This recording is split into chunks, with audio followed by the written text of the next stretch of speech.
Salam sejahtera bagi kita semua.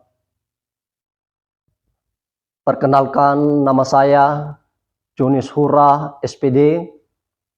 Saya adalah seorang guru di SMA Negeri 1 Gide, Kabupaten Nias, Provinsi Sumatera Utara, sekaligus mahasiswa PPG dalam jabatan kategori 1 Angkatan 3 tahun 2023. Bidang studi biologi di LPTK Universitas Muhammadiyah Surabaya dengan nomor induk mahasiswa 20234117169. Pada hari ini saya melaksanakan praktek pembelajaran dalam rangka PPL siklus 2 di SMA Negeri 1 Gide, Kabupaten Nias, Provinsi Sumatera Utara. Praktek pembelajaran ini menggunakan model pembelajaran discovery learning pada mata pelajaran biologi, materi kelainan sistem pernapasan di kelas 11. Berikut ini adalah video PPL siklus 2 saya. Selamat menyaksikan. Terima kasih. Baik anak-anak kami, bagaimana dulu?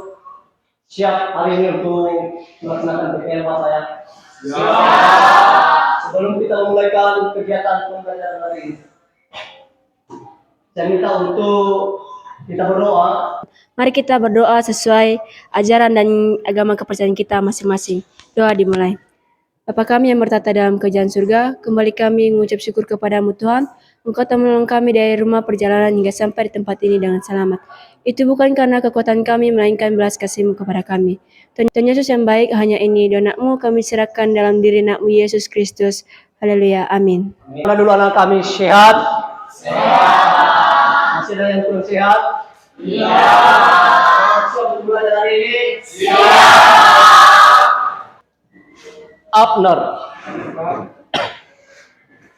Albert, Arminta, Chesian, To, Lenin, Yosni. Berarti semuanya hadir ya? Semuanya hadir? Hadir. Oke. Tentu anak kami telah mempelajari yang namanya profil Pancasila. Siapa yang tahu profil Pancasila? Ada berapa dimensi ya? Ada. Apa yang pertama? Bertakwa dan beriman kepada Tuhan Yang Maha Esa. Beriman dan bertakwa kepada Tuhan Yang Maha Esa. Mulia. Yang kedua? Yang ketiga? Mandiri. Empat? Seterusnya.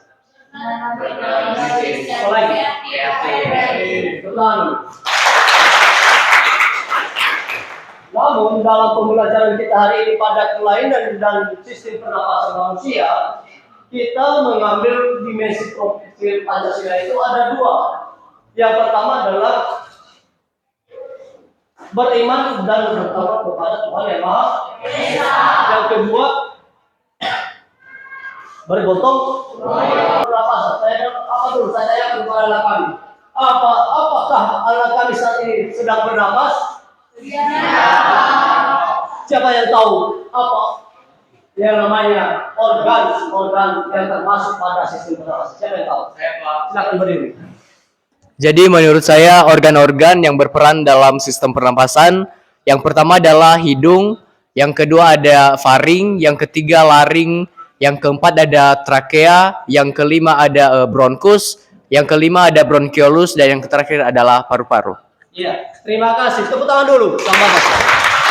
Itu mekanisme dalam terjadinya pada sistem pernapasan ini. Ada dua tahap. Yang pertama adalah tahap inspirasi. Tahap inspirasi ini adalah menghirup udara. Ini terjadi akibat otot tulang rusuk itu dan diafragma bergerak turun ke bawah dan sangka tulang membesar. Yang kedua, Itu tahap ekspirasi. Terjadinya akibat otot tulang rusuk dan diafragma berelaksasi. Tujuan pembelajaran kita hari ini adalah yang pertama, peserta didik itu dapat menjelaskan apa saja gangguan pada sistem pernapasan melalui diskusi kelompok. Yang kedua, tujuan pembelajaran kita adalah peserta didik itu dapat menganalisis pengaruh pencemaran udara. Sekarang kita masuk pada kegiatan pembelajaran kita itu adalah apakah kami ini pernah melihat yang namanya orang merokok lalu batuk-batuk? Pernah? Pernahkah kalian sesak napas? Pernah. Bagaimana itu sesak napas? Karena ada polusi udara.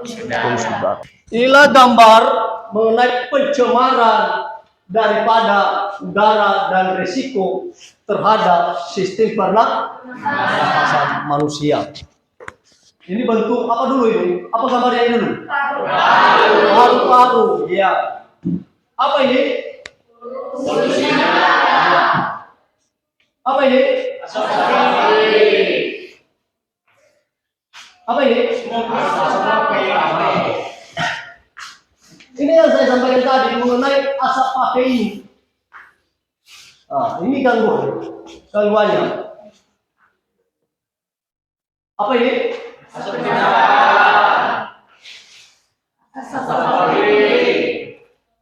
Ah, ini adalah penyakitnya.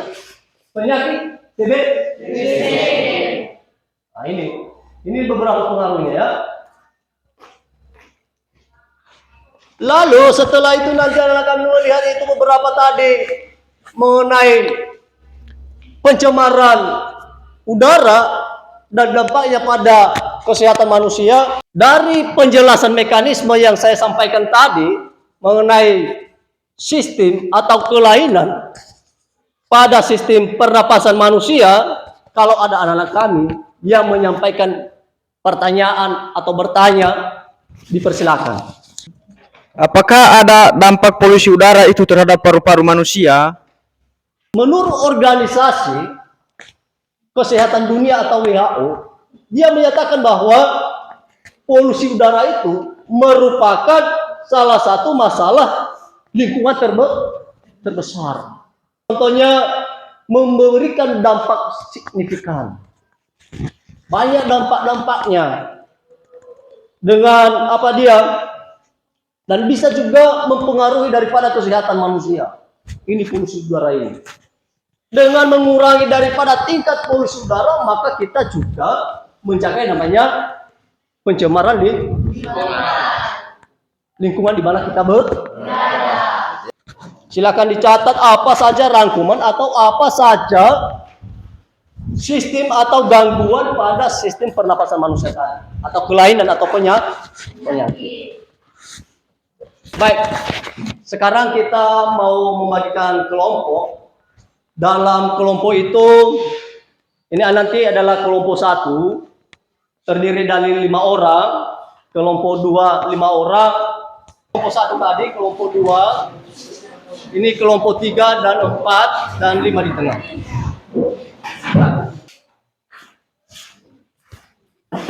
Ini kelompok 2.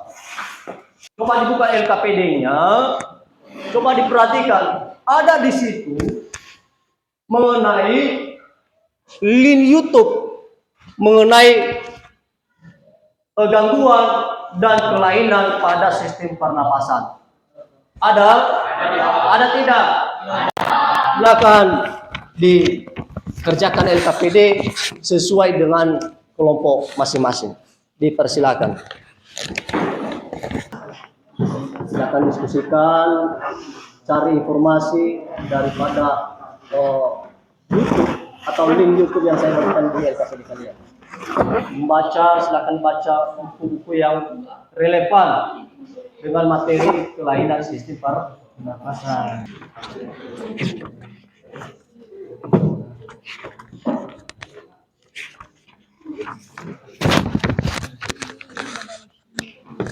mengenai pencemaran udara ini dan apa saja gangguan yang terjadi pada sistem pernapasan manusia. Silakan kerjakan dengan sesama anggota kelompok. Siap? Siap, Pak. Iya, mengenai kelainan sistem pernapasan. Apa Wisanto? Kelainan sistem pernapasan Ya, kelainan sistem pernapasan pada manusia.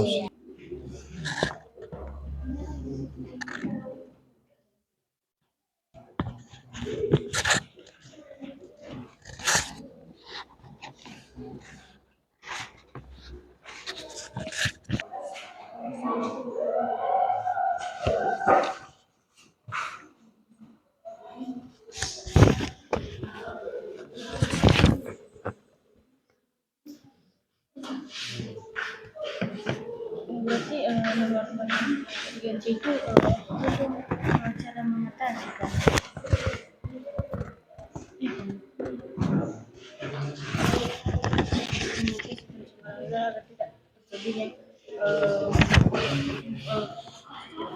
jadi pengaruhnya, apa yang menjadi penyebabnya di situ. Itu bisa kalian baca, cermati dan gali, baru dikatakan atau baru ditulis di KPI kami.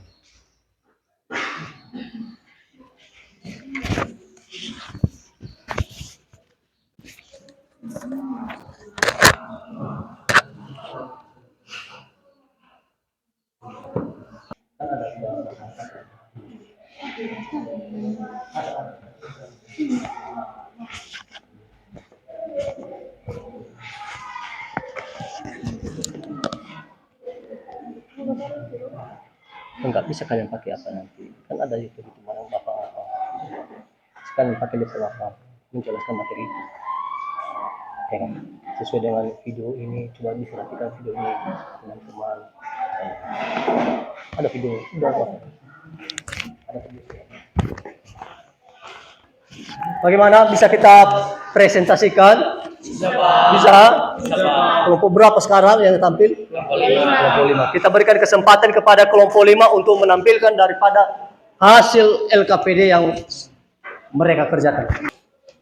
Baik teman-teman, sekarang kami akan menampilkan presentasi tentang hasil LKPD yang kami kerjakan tadi. Nah, ada beberapa jenis kelainan yang telah kami susun di sini. Yang pertama adalah ada asma. Nah, di tabel yang kedua di situ organ yang mengalami gangguan. Nah, di penyakit asma ini ada 2 organ yang terjadinya asma ini, yaitu disebabkan karena asap rokok. Yang kedua jenis kelainan yaitu TBC. Polusi udara dapat merusak jaringan paru-paru dan menyebabkan peradangan. Partikel polutan dapat masuk ke dalam paru-paru. Untuk menanggulangi permasalahan pencemaran udara yang dapat menyebabkan gangguan sistem pernafasan, ada beberapa langkah strategi yang dapat diambil. Yang pertama, melakukan reboisasi atau pembuatan ruang terbuka hijau. Ini bertujuan untuk menambah jumlah oksigen di udara dan menyerap polutan. Kesimpulan dari seluruh materi bahwa ada macam-macam kelainan pada sistem pernapasan, yaitu asma, TBC, hipoksia, bronkitis, asidosis, dan faringitis. Jadi teman-teman, bukan hanya itu saja yang tercantum pada jawaban kelainan atau penyakit pada organ pernapasan, tetapi masih banyak lainnya penyakit kelainan pada pernapasan. Sekian, terima kasih. Demikian presentasi kami. Kalau ada juga pertanyaan atau saran kepada teman-teman kami, disilakan. Terima kasih kesempatan yang telah kalian berikan kepada kami. Kami dari kelompok 4 ingin bertanya terkait dengan materi yang telah kalian bahas. Jadi pertanyaan kami di sini, apa saja akibatnya jika kita menderita penyakit pada pernapasan? Baik, sekian, terima kasih. Baik, terlebih dahulu kami ucapkan terima kasih atas pertanyaannya dan kami langsung menjawabnya. Baik, sesuai dengan pertanyaannya, yaitu apa akibat jika kita menderita penyakit menderita penyakit pada pernapasan. Nah, jawaban kami di sini adalah penyakit pernapasan membuat kita menderita atau memiliki napas yang pendek, sehingga membuat kita untuk sulit berbicara. Dan juga selain itu, penderita juga sering mengalami demam. Penyakit pernapasan dapat menyebar melalui tetesan cairan yang berasal dari batuk atau bersin. Baik, itu saja jawaban kami. Apakah berterima? Baik. Dengan pertanyaan kami yaitu, apa saja jenis-jenis organ pernapasan yang ada di dalam tubuh manusia? Sekian. Ada beberapa organ-organ yang berperan dalam sistem pernapasan. Yang pertama ada hidung. Nah, dalam hidung kita ini ada rambut-rambut halus yang berfungsi untuk menyaring udara dari debu-debu atau kotoran-kotoran. Dan yang kedua adalah ada faring. Nah, faring ini adalah ketika hidung menghirup udara, maka faring akan melanjutkan untuk membawa udara itu melaju ke paru-paru. Nah, yang ketiga adalah ada laring, yang keempat ada trakea, yang keempat ada bronkus, dan yang kelima ada bronchiolus. Nah, bronchiolus ini yaitu percabangan dari bronkus. Yang kelima ada alveolus, dan yang terakhir adalah paru-paru. Oke, sekian. Kami sudah mengerti semua. Sudah lagi. Kami minta untuk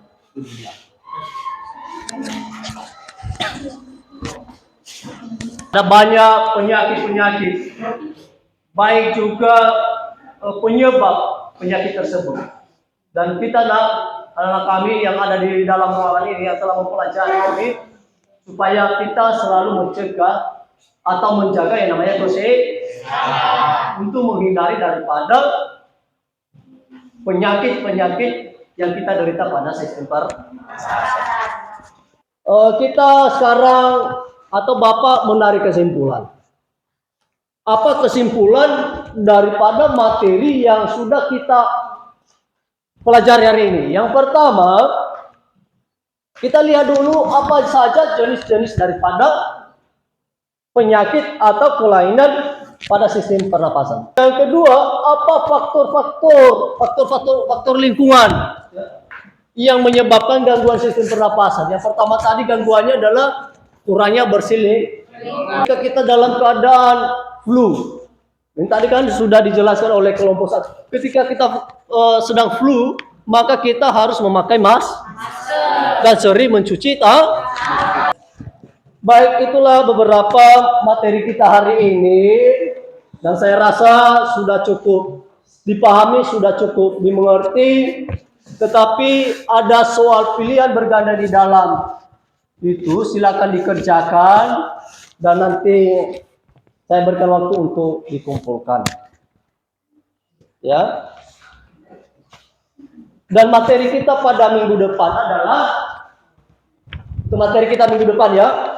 mengenai teknologi sistem pernapasan. Haruskah anak-anak kami lebih giat belajar lagi, mencari buku referensi, mencari di internet apa yang menjadi teknologi pada sistem pernapasan. Oke, sudah jelas? Sudah paham semuanya, nak? Masih semangat? Tepuk tangan dulu. Terima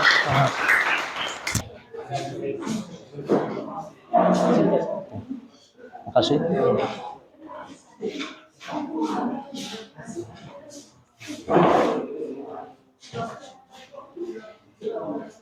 Itu saya minta kepada kami untuk berdoa pada penutupan materi kita ini. Kami persilahkan. Baik teman-teman, mari kita bersatu dalam doa. Tuhan Allah Bapa kami yang bertata dalam kerajaan surga, kembali kami mengucapkan syukur atas kasih dan karunia-Mu kepada kami. Tuhan, segala mata pelajaran yang kami terima pada hari ini, kiranya Engkau tanamkan di hati kami agar menjadi bekal pada kami di masa yang akan datang. Ya Bapa, sebentar lagi kami akan berpisah-pisah di tempat ini, kiranya Engkau sertai kami Tuhan agar kami dapat pulang dengan selamat. Ya Bapa, hanya ini doa kami yang singkat. yang jauh dari kata sempurna. Dalam nama Tuhan Yesus kami telah berdoa. Amin. Amin. Baik, demikianlah pertemuan kita hari ini, dan mudah-mudahan anak kami dalam lindungan Tuhan dan juga selalu menjaga Jose. Terima kasih. Ya, silakan. Nak.